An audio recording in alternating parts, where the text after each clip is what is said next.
Hi, welcome to episode 13 of the American Tributaries podcast, where, to get out of the bubbles we've all been living in these last few years, we're using modern technology to explore the various currents of people in our great country, kind of like a 21st century Lewis and Clark journey. I'm your host, Michael Whidden. Thank you for joining me in this exploration of America. If you're listening and enjoy what you're getting here, please give us a follow on whatever platform you're listening to or watching. Give us a heart or a thumbs up, and give us a follow, please, on Instagram at American Tributaries.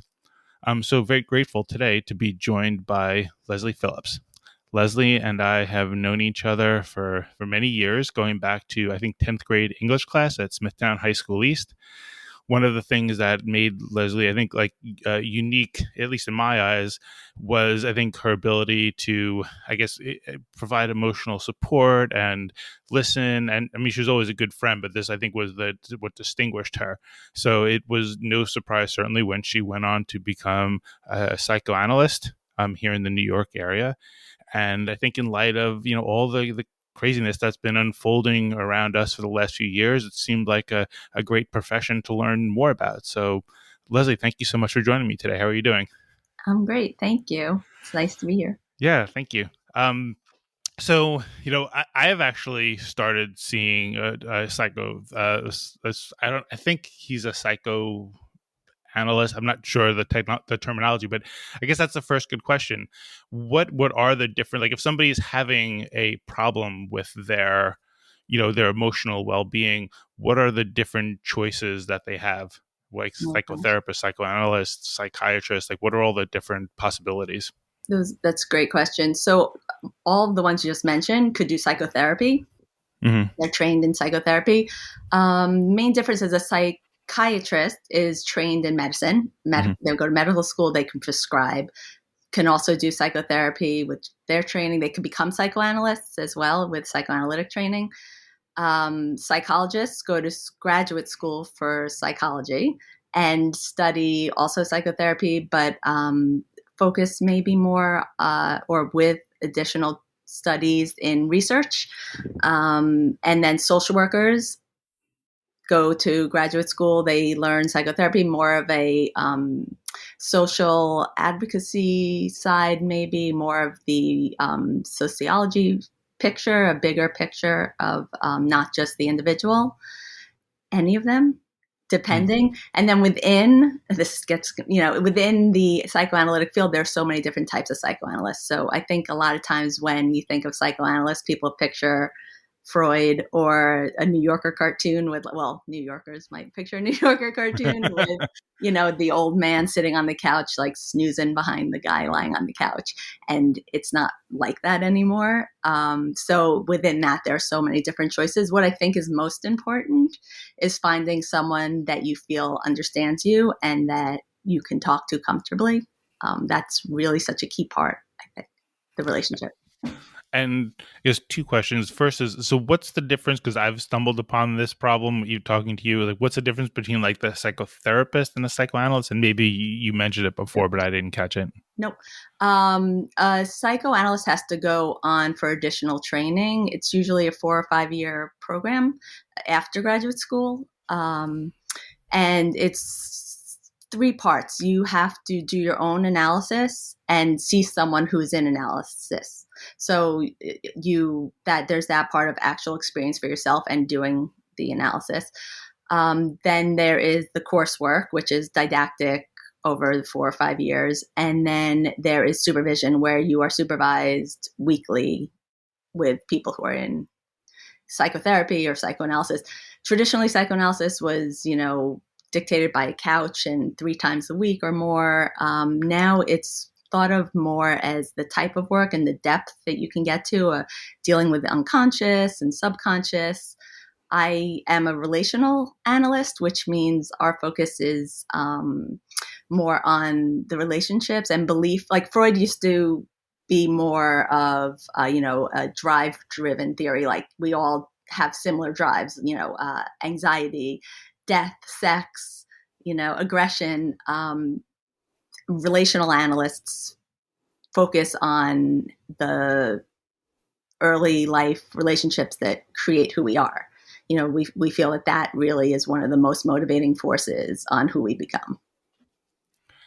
Interesting, because I guess when I talk about like myself, or I guess thinking about our kids, which I kind of have to shudder at, like I think I feel like you're kind of hardwired to deal with things from when you were an adolescent. At least I find myself kind of perpetually kind of maybe reverting to at least my first inclination being the way I did things, 35 years ago. Is that kind of what you're saying? Like when you say that? Absolutely. But I Mm-hmm. would go back further. I would say we're hardwired basically in utero almost, but really coming out into the world, our first relationships. I say in utero only because I'm thinking of some of my child and development classes where we watched birthing videos where the mom was talking about the baby inside, and you can hear it right away. You hear, this is such a difficult child, or this is the easy child. She does everything I want. She's never kicked me. She's never, or he's so boisterous. So before you even come into the world, there are expectations, and you're born into these relationships. And I think for easing your own anxiety and wanting the connectiveness, you adjust. So you learn quickly early on what's expected of you, what makes those around you anxious or happy, and you can really quickly adjust without even realizing before you have words.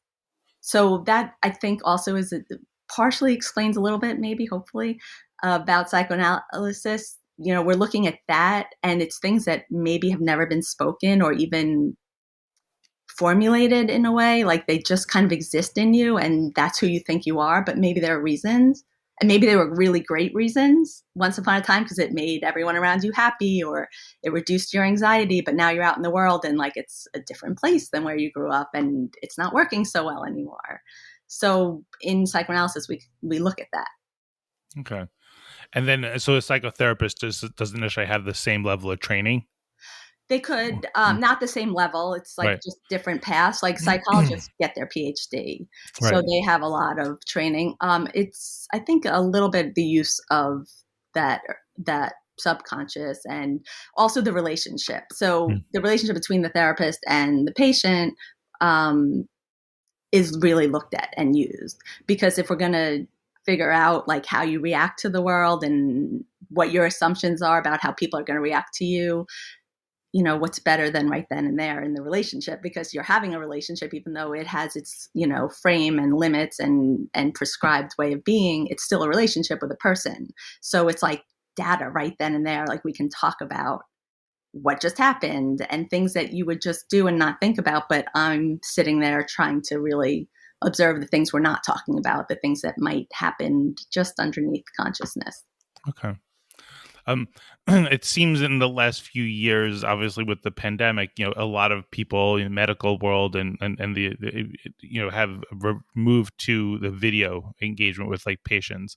How has that been? Do you find that, is it completely a good deal, or are there things that you miss about not having people in the office, and like overall, what's your feeling?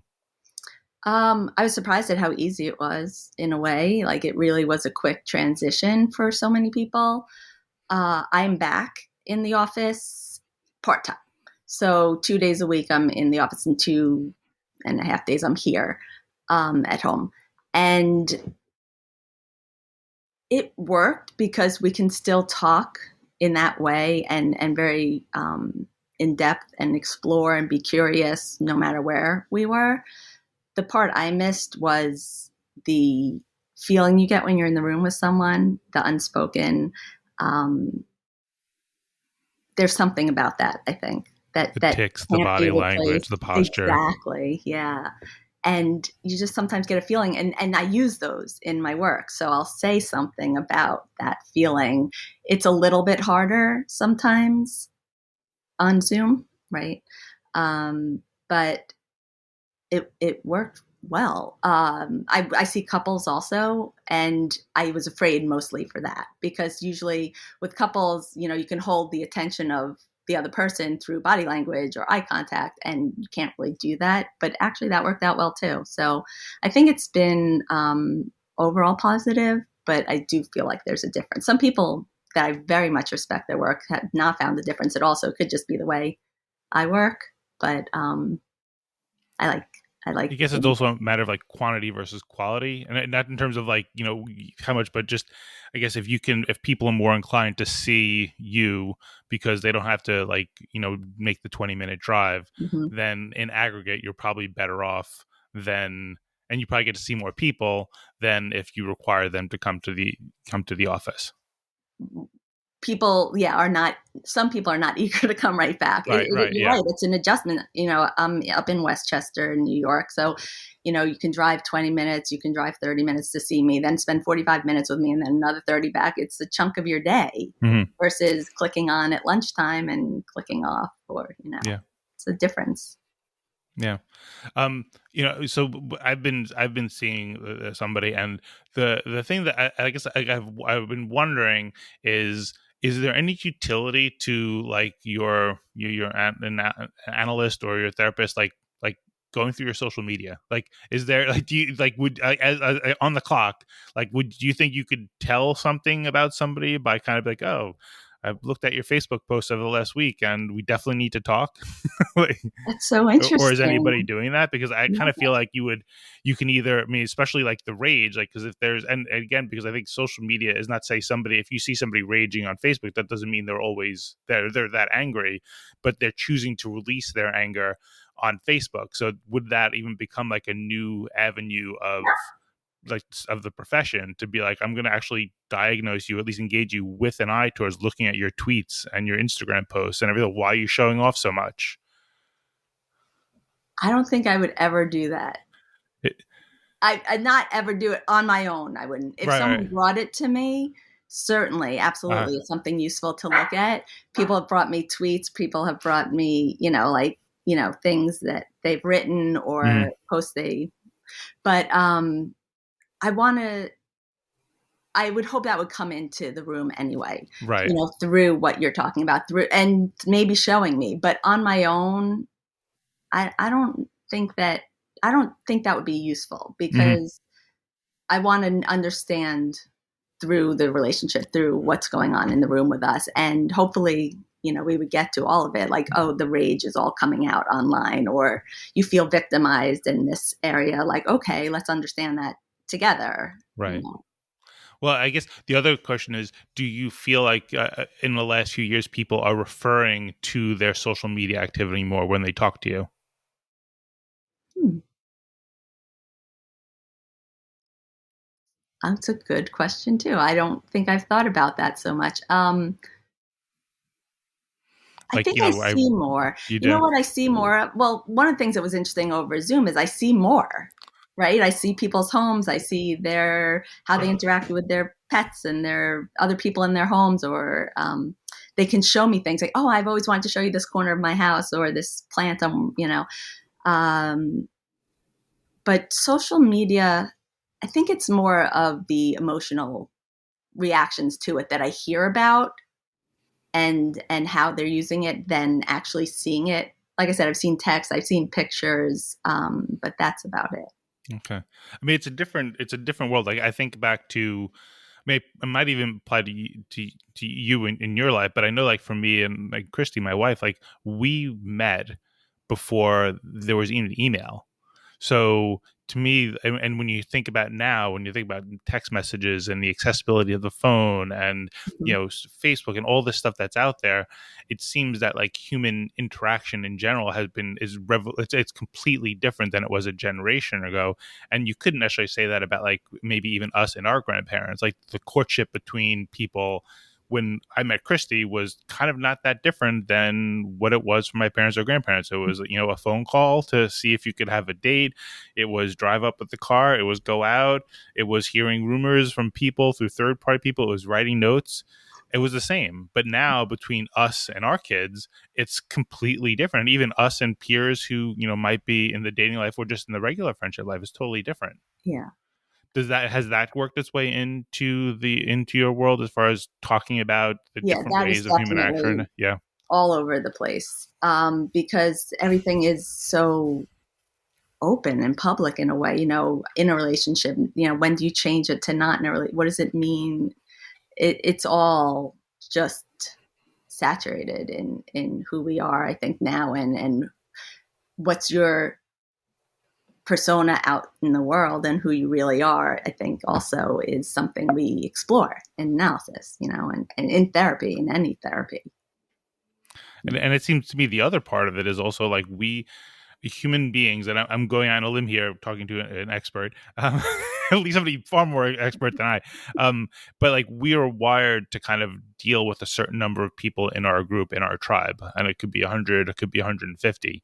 And I think part of like the amped up anxiety that people feel is like now you're kind of wired into millions and billions, like basically the whole world, you're getting this input. There was a scene, there was a movie I think called Unbreakable, and it had, I forget who it was in, but it was about somebody who like got these like kind of superpowers where they could hear everybody's thoughts, and they become completely overwhelmed with it. And I think in some respect that's what's kind of happening to people in a lot of respects with social media, is that we're hearing everybody's thought. Anything that somebody says in a fit of rage or in a fit of happiness or in a fit of showing, whatever it is, we're getting hit with that. And it seems that it's something that like humanity has to kind of like adjust to, is that like, yeah, you're going to get a lot more inputs, and we have to figure out how to sift through the stuff that means something and the stuff that doesn't, the stuff that's true, the stuff that's not true.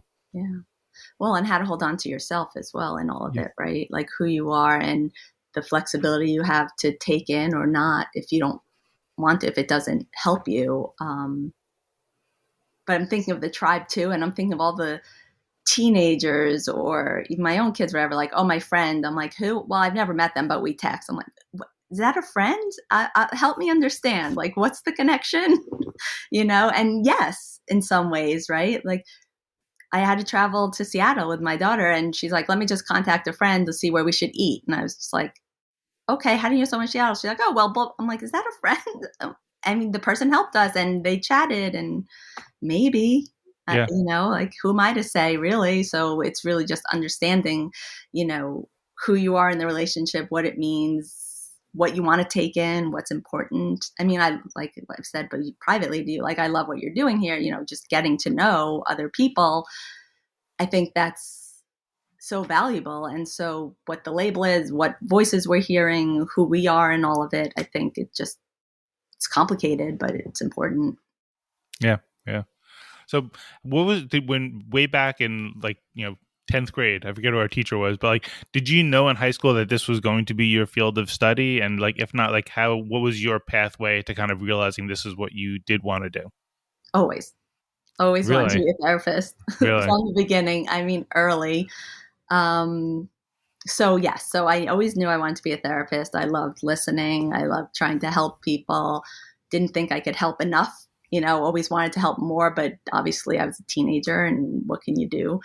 So I went to undergrad, studied psych, knowing I was going to go right to graduate school. I wasn't sure if I was going to be a psychologist or a social worker. So I did a little research and found that I liked the social work track better. Also knowing that I wanted to be a psychoanalyst. So either way, I'd have to go on for the 5 more years of training. So social work is 2 years. And also I did like the perspective more. It just spoke to me more. And so I did my graduate degree in social work. I got my master's in social work. I worked in agencies. I worked in a substance abuse clinic on the Lower East Side. It was dual diagnosis, which means like a major mental illness and a significant substance abuse problem together. And so I worked in that in outpatient, and then also ran a day treatment program there where they'd come every day for like half a day. What else did I do in agencies? I did a bunch of agencies. I worked in mixed housing in Times Square, where there were just low-income housing, and there was all resources for people living with HIV, mental illness, young artists, and it just provided all different services right there in the building. That was a really incredible program. And then while I was there, actually, there was a little blip where when I was 26, I was at dinner with a friend, and I remember him asking me, what do you want to do before you're 27? And I said, I knew I was going to go to analytic training, but I said I'd always wanted to live in another country. And I just have always been on this path. Like I know where I'm, what I want to do. And so I decided before doing analytic training, I better do it then, because in the middle of 5 years, I can't say to someone, you know what, hold on to those problems for like 6 months. I just got to go live over here now. I'll be back. So I did. I quit my job and I moved to Israel for 6 months. And what did you? Is there something prearranged when you did that, or how does that work? It was a program. I researched a bunch of different programs. I had looked in South America. I looked different countries, and ended up. It was a program that offered you lived on a kibbutz, so you worked. They taught you Hebrew, and then there was an art component where you could pick photography, acting, painting, and ceramics, I believe. And so I picked painting. And so you lived on the kibbutz for, I believe, 4 months, and then I traveled. Wow. And I knew coming back, I would enter into analytic training. So I did. I came back out of a job, and then started training. And training, like I said, was like it's intense. It's part-time, but it is so your own analysis is 2 or 3 times a week. You're seeing someone as your client 2 or 3 times a week, plus your own. I'm building a practice during that time, so starting to see people. I had a full-time 9-to-5 job to pay the bills in the meantime. I had classes on Thursday nights, and then supervision every week. So that was a little bit of a hectic time, because I would wake up and see private patients from like 7 to 8:30, and then go to my 9-to-5 job. But at lunch, I'd either go to my own analysis or supervision, and then go back to my job. And then from 6 to 9, maybe see private clients again. So sounds very grueling. That was a little bit, but everyone does it for whatever they're studying and training. So when you were in Israel, are there some people who go there for like what they think will be a limited amount of time and then just kind of end up staying? Mm-hmm. Really? Yeah. Was that risk there for you, or did you at any point think like, you know what, maybe I'll stay here? My parents thought I was going to stay. I did not. Mm-hmm. I did love it, and I've gone back many, many times. But well, partially also for my career. I mean, you have to be really fluent in a language to be able to do it. You have to get the nuances, you have to get references, you have to be able to play with language and play. I don't know that plenty of people speak English there. I don't think I could have done my job as well.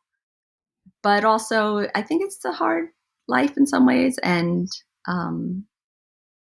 but I feel sometimes more at home there than here, which is a crazy thing to say, it seems. But the adjustment to being there is always much easier than the adjustment coming back home. Interesting. How big is Israel? Like, if you were to kind of put Israel like on the East Coast, like what's the size? It's like the size of New Jersey. Really? Yeah. Wow. I'm bad at geography. Okay. But no, that's not that I believe big. that's the kind of what the equivalent. Okay. Who's there? Bruce Springsteen. David Broza, although that makes me sound really, really old, because it's like, I think anyone of any newer generation would be like, really? It's like old school, but I guess Springsteen's old too. And we went to see David Broza in the city a couple of times. Uh-huh. Yeah.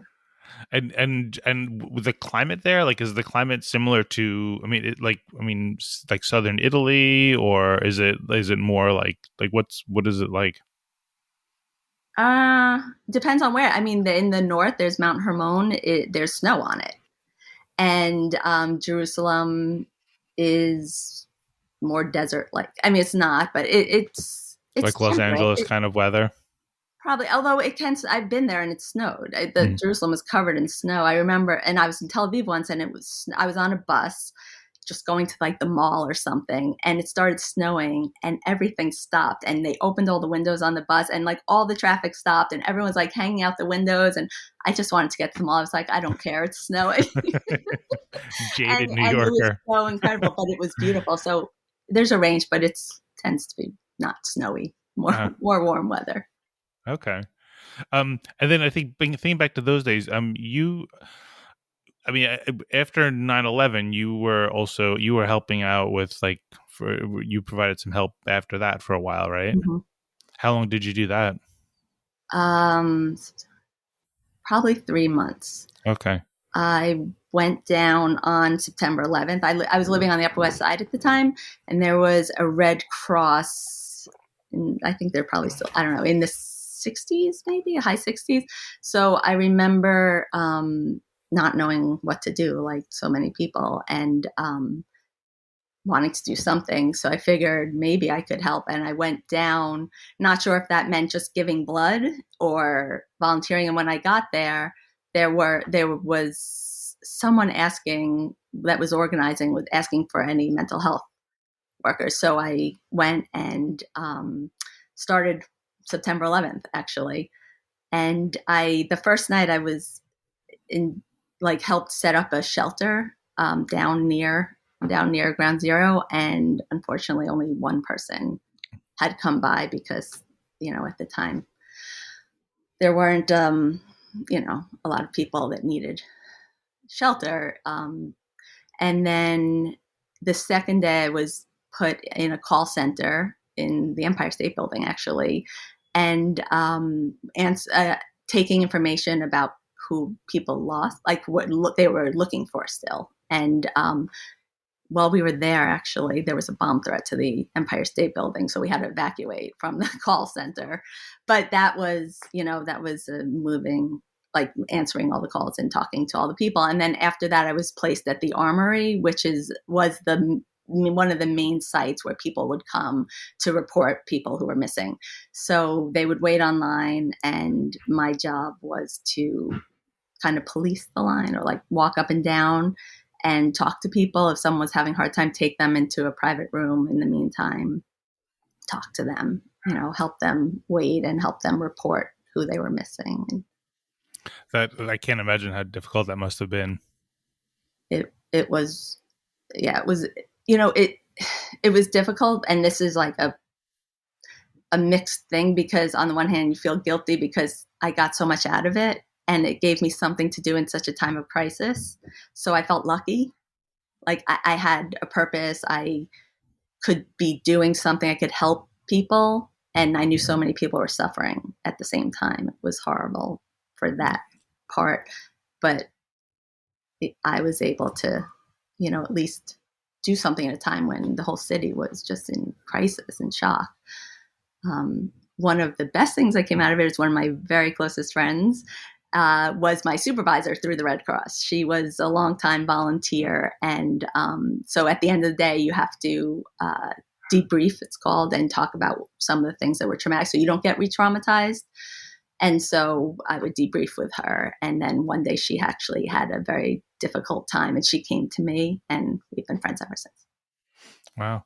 But it's, that whole scenario was, basically like that was wartime, like for that day. Definitely. And then like the after effects of that. And that's why it's like, I'm sure when you look at things happening in the Ukraine, or you hear about tensions even in Israel and stuff, like it's almost unfathomable, like how, I guess, like, I guess people are pretty resilient, because we that was one day, and then we kind of were able to move on. But I remember feeling the palpable dread every time I heard an airplane for months, and I remember it took probably years to ride the subway without thinking that there could be a bomb on board and I could die in a tunnel.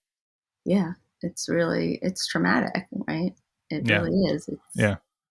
I remember when Mike and I first started dating, it was soon after, it was, I think, April 2002. And every time a plane went by, he looked up until I finally said something. I don't even think he realized he was doing it, but every time we were outside, he'd, just look up, and we ended up, obviously talking about it. But it really, I think it traumatized so many people. Yeah. And now here we are 20 years later, and we have a new national trauma to deal with. And in some ways, I was like, in the same boat in a way. Like I worked all day long during quarantine, right? I couldn't get enough hours in. I sat so much. So, but again, I was lucky, but it was a time when so many people were suffering. So there's that push and pull. Like I was lucky to be able to work and get to hear so many people's experience and be a part of that. But, also people are suffering. Well, it seems to me as I've thought about, like, I guess people and human nature, is that I think we all need lots of different things, but I feel like that we need to feel purpose and usefulness. And I think that's where, I guess you want balance too. So maybe might need to figure out how to kind of, like, balance things out. But I guess that's the part where you're getting, that's the human nature in you, is that it feels great to feel necessary, to feel like you're contributing something positive. Yeah, I think for anyone, all of us, like to have an impact on someone else is so powerful and important. Yeah. So, if you could be the psychotherapist for the United States and it sits down on your psychoanalyst, what would you say? I can't even. No, like, and I guess I say is like I think if you think about, like, if you step back and you put things into context, the last few years if you think about, like, the social media, mass media, all these things, like the craziness going on with, like, with just being inundated with information, like an endless flow of information. And then you take this pandemic, which is terrifying, and it affects different people in different areas in different ways. Some people don't even perceive it. Like, we're here in New York City, and, like, we heard the ambulances, we hear about the chill boxes, the trailers, like, down the street and you see the numbers. But if you're in, like, Wyoming, where there's 5 people per square mile, it's kind of like something that's happening on the moon. It just doesn't resonate for them. And at least for me, I always tried to at least think about how, in some respect, if you lived in New York, you were, it's like PTSD. Like, we were in the epicenter. Like, we were here. And even though, like, thank God, my family, we never caught it and we were okay, that the threat, the possibility of it happening has an impact on you, much less when it actually does. So I would try to temper some of my feelings by the fact that, just understand, like, I was here in the epicenter, and that Mhm. leaves a different kind of scar and a different kind of impact than it would on other people. I agree. I think I lost the question though. Or Well, maybe I'm just blocking it out because I don't want to answer the yeah, analyst to the. I think yeah, that's a complicated task. Like, you have to get another degree for But yeah, that. I might be too reactional. So. Yeah, no, understood. But but it has been difficult. It has been a difficult time. I think Well, and I that think what you're goes without saying. saying, yeah, what you're saying about like even the perspective of remembering that different people have had different experiences, right? Like, and being open to that would be beneficial to everyone, right? Like, so yes, the person in Wyoming might have very different, and that's valid too. And you might be dealing with something that felt much more present and traumatic in everyday life, and that's really important too. So, Right. Yeah. Well, and I think, and I don't know if this falls into your area of profession, but there is an F. Scott Fitzgerald quote that I can only paraphrase here, where he says, like, the mark of a great mind is being able to have two opposing thoughts or ideas in your head at the same time and, like, not go crazy. And I think that that's love that. kind of almost a challenge for the modern era, is we're inundated with so many different viewpoints that we have to be able to, we can't apologize for our own viewpoint, but we have to try to be able to incorporate those other viewpoints that allows us to kind of, like, productively coexist. Yeah, I think that's great. And you just really, in a quote, better summed up psychoanalysis and what the goal of therapy is than I did, which in a way, like we try to hold the like multiple pieces of ourself in the same space. Like sometimes you're this and sometimes you feel that way. And can you understand yourself and allow space for this like multiple pieces of yourself, and that they can all coexist nicely. And sometimes there's a reason for one side or the other side to come out, and that's okay. It's not only who you are. It's not the one thing. There are reasons for each of those pieces. Mm-hmm. Has do you find as your profession, and I say, like, in a general area, like, I guess the area of mental health, I mean, I guess that's become more and more prominent, more and more accepted, less taboo. Like I know, like when I was growing up, my parents were, splitting up. We went to a psychiatrist, and I think at that point, like as a 10-12 year old, like I think it didn't feel like it was wrong, but it felt like a little bit kind of like still taboo. So Mhm. it's become, more accepted for sure. But is there any correlation? Like, do you find sometimes you're almost acting like in a religious sense? In other words, like, because like one of the things you'll hear in the news is how like going to church has gone down and there's like less community, and people are looking for community. And at the same time, I think your profession has become more prominent and more needed. So do Mhm. you find that maybe you're filling in that gap or that lack of whatever the people used to get in a different way?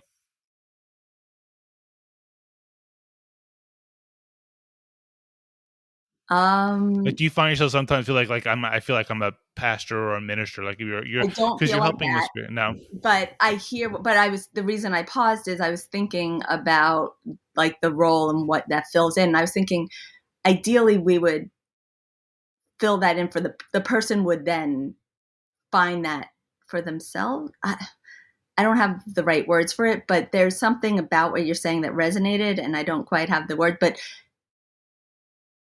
I do, for the first part of the question, I do think that there is more acceptance. One of the things that came out of the pandemic and all is hopefully a lot of people who had never even considered therapy before, or, it's positive and negative, right? Maybe felt like they needed it now, but also were open to it. Um, so I think it is somewhat more accepted. I think the old notion that something has to be wrong, like you were saying, your family went because there was a crisis, there's a problem going on. Um, Ideally, you go to therapy to expand your own understanding of yourself and make, known some things that aren't fully formulated and known about yourself.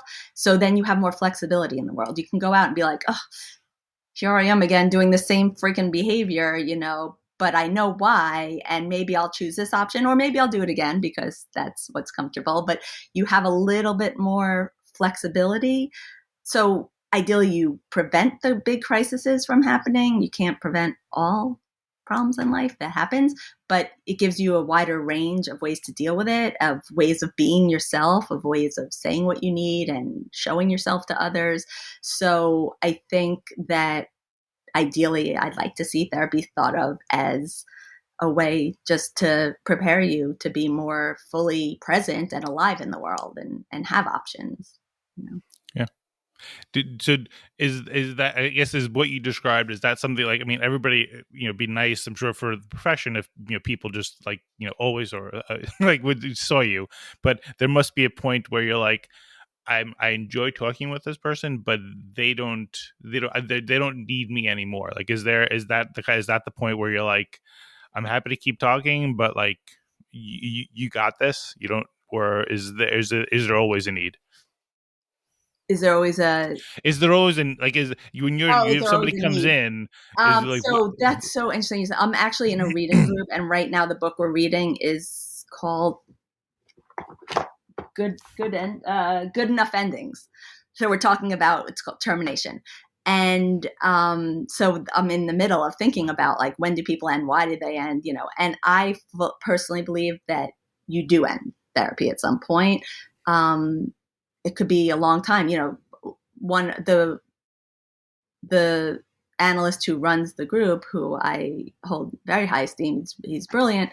He even said, like, sometimes the better work you do, the longer it goes, right? Because you're getting into really good stuff, and the person's changing, and they're really involved in and exploring.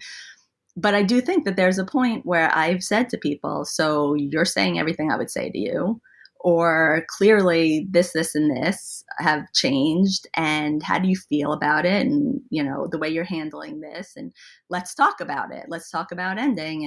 And we do, Mhm. because you do. It's a little more flexible sometimes now. People can send an email if they want to tell me they got married, or they had a baby, or they got a new job, and I'm happy to hear it. Or if there's a crisis, saying, hey, I just want to come in once, like, I'm doing well, but that's fine too. So back in Freudian days, like, you come in, you see him 4 times a week, you free associate whatever, and then you fix your problem and you go, right? So it's not so clear cut anymore endings, but it's certainly, I mean, you have to live your life too, right? It's a support, it's helpful, and some people really benefit from it long. Some people don't have also that support in their personal life but let's work towards getting you that, or why is that not happening? And so sometimes it's long, sometimes it's short, but I do keep in mind for myself the endings because, I'm a tool in a way to help. And ideally over time, we integrate each other into our lives. So like they live in my head, I live in theirs, and, they go off, which is sad. Who goes into a profession where they're like, tell me everything about you. I want to know everything about you, and get really involved. And then you go. Like, that's so sad. But it's almost like a parent. It is exactly right. In some ways like that. The goal is for you to go and be your own person, not to be with me forever. Your objective is to make yourself dispensable. Yeah. Yeah. What is your feeling? Where does medication fall into this? Do you find, like to me, like it's been hard for me the last few years. And there were times when I've just kind of thrown myself in the bed and just had my head buried under a pillow. One day I took like an 8-mile walk because I just needed to walk, and didn't really solve anything. But I was going through my own turmoil, and there's one inclination of just kind of get some medicine, and you'll feel better. And I kind of had the feeling for me personally that I was like, there's a solution out there, and I wanna find it. Like I almost want this turbulence, this emotional turbulence, to compel me to find that solution. So I didn't want to take medicine.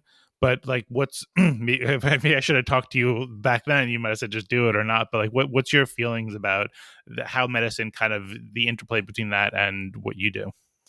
So it depends obviously on each person, but if I'm not against it, and I don't think it would stop you from propelling forward. And if like say depression or anxiety is preventing you from functioning the way you want to function in life, if it is taking all your, so for say depression, I think of it as it's not going to make you happy.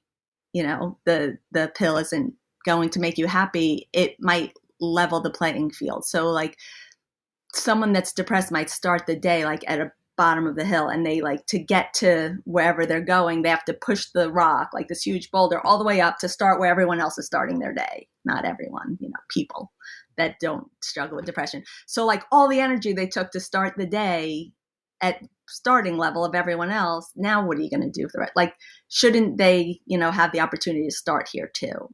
Doesn't mean they're happy, doesn't mean they're not going to feel sad, but that it can just give you that extra energy, emotional energy, to function better. Right. So if that helps in that way, I think it's great. Sometimes it's biology, like if it, your body's just not producing what it needs to, why not? Right. But, and same with anxiety, just because you take the pill, yes, some anxiety medicines will, knock it out of you immediately, but you still have to learn what's going on, and the bio part you want to take care of. But, are there things you can do? What's causing the anxiety? Why now? Can you talk to yourself about it in those moments too? It's not either or, I don't think. Right. They work together. Yeah. Okay.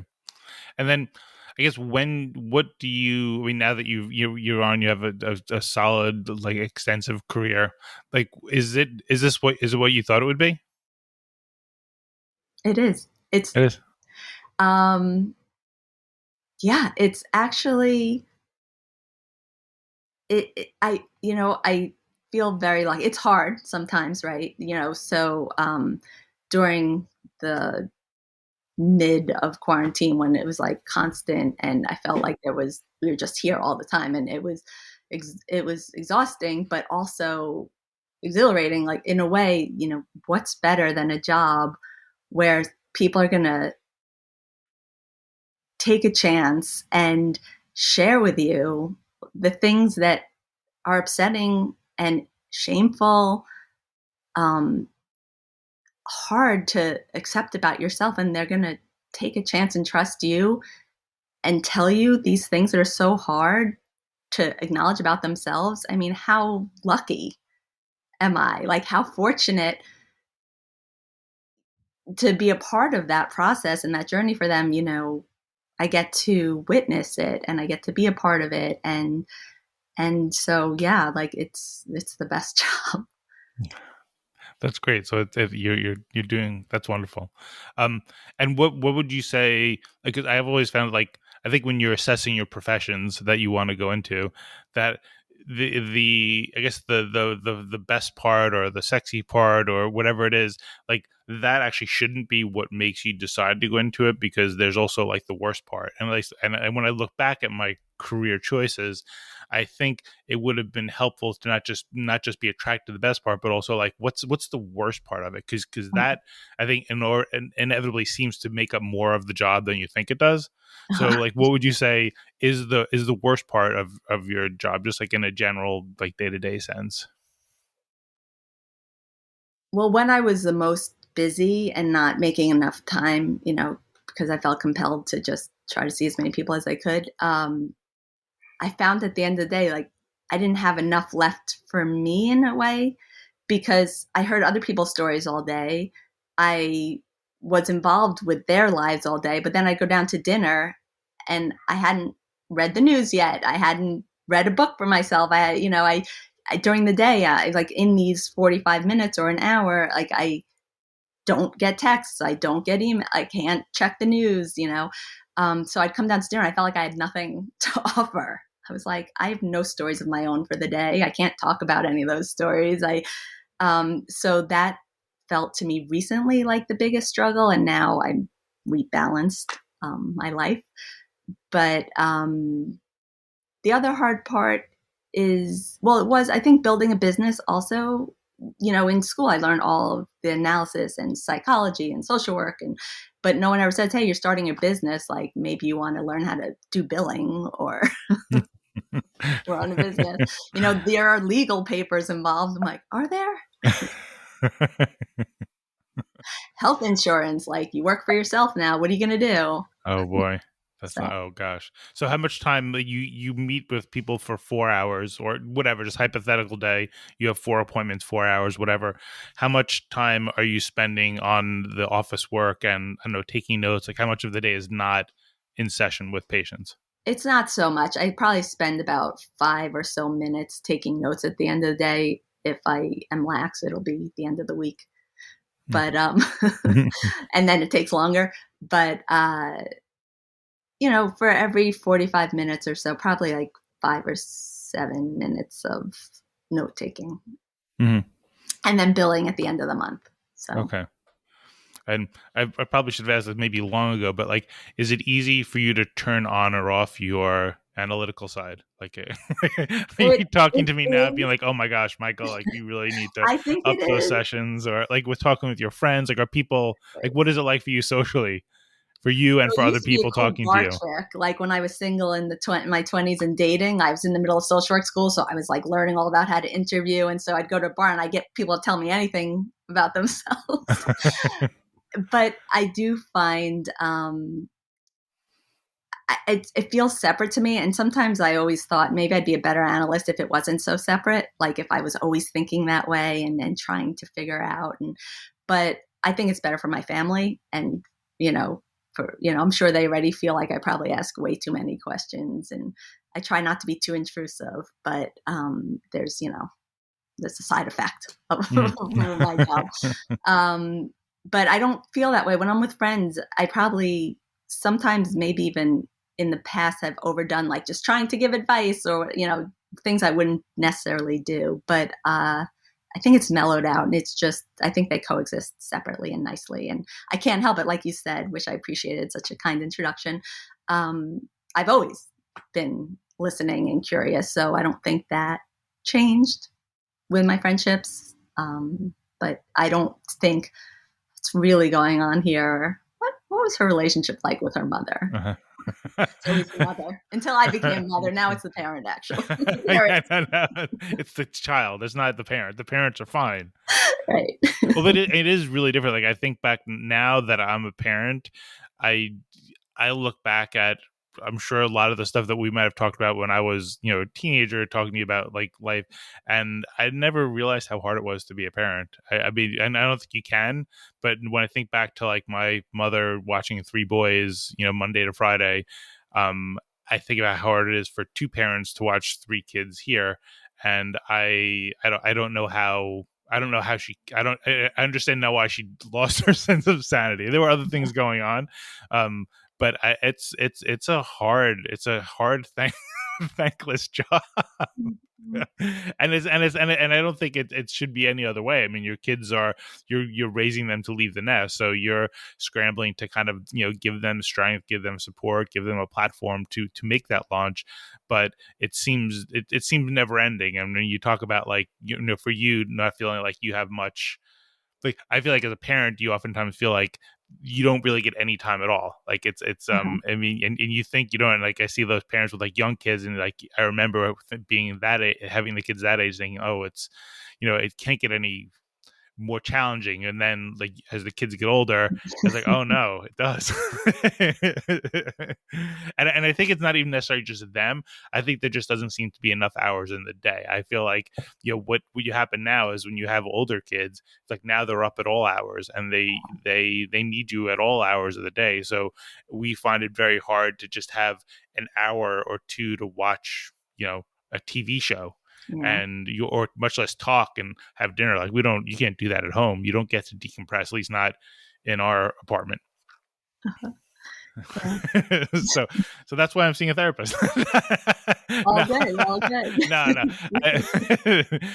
I feel like I start seeing them last fall, and I think now when we talk, I'm catching, like I'm telling him what happened, but I'm like, and I know that I should have done this, and I'm not.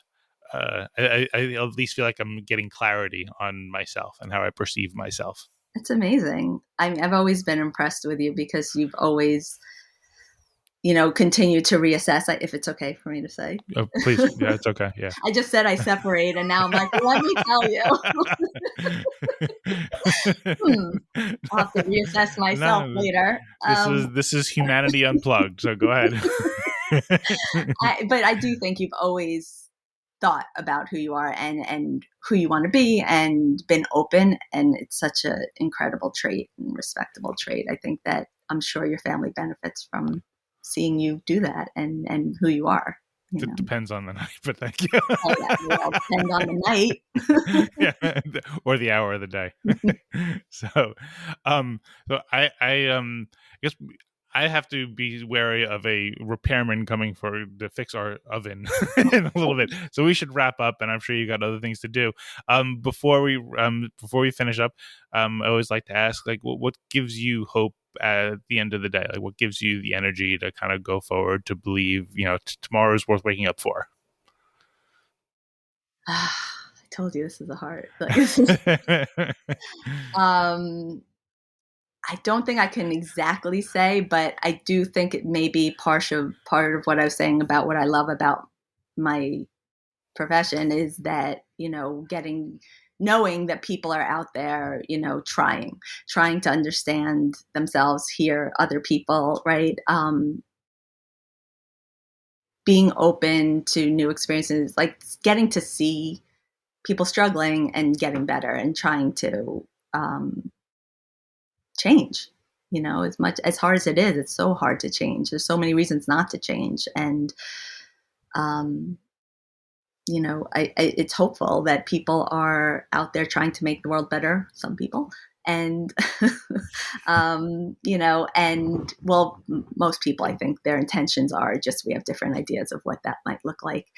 But it is hopeful to be a part of seeing, people working on themselves, working on hopefully making the world a better place.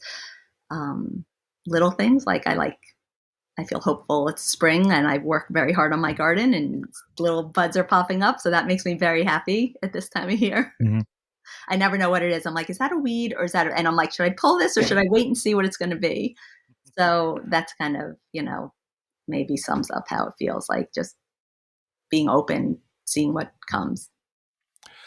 Well, thank you, and I know that you probably give a lot of hope to anybody you're talking to, whether it's on the clock or off, including myself, and that goes back, Well, thank you. I obviously I don't have words for it, but obviously you know how I feel. I feel very fortunate to have you in my life. Same. So thank you for everything, and enjoy that garden. Thank you so much. Okay, take care. Bye.